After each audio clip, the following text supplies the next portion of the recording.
got a chance to play with Al and Rob together on the court early last game. That was obviously this team's starting lineup last year. I think you closed with them against the Spurs, started with them last game. What are you seeing from that group? What are you trying to work through on the floor with them?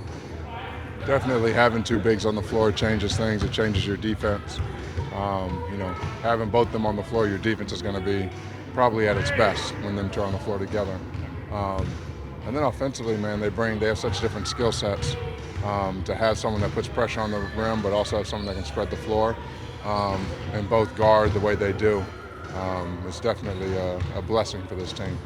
And do you potentially see that group continuing to start for you guys? I know you're working through some things with them. Is that sort of just kind of experimenting right now, or do you think that could be a core group? Man, I have no clue. They're definitely a great defensive unit when them two are together. But that's not up to me. How do you prevent against a letdown against these Pelicans? I know that, without Zion and Brandon Ingram, I know they still have CJ. Yeah, this is a good team. I think they're extremely well coached. They play hard. And they have other guys that have stepped up all season long when those guys have been out. So we definitely respect this team with or without those two guys. And I think that's all you need to have is respect, and then go out and play hard against them. Grand Theft Alvarado, is that something you have to think about? That's a skill set. That's Jose's skill set.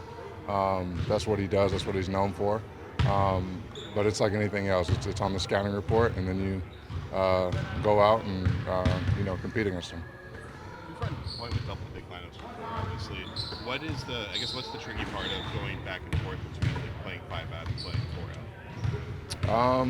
I think it's just knowing your personnel, knowing how teams are going to guard you. It's really how the other team is guarding you, whether they're going to drop back, whether the bigs are going to, whether they're switching or not, 1 through 5, 1 through 4.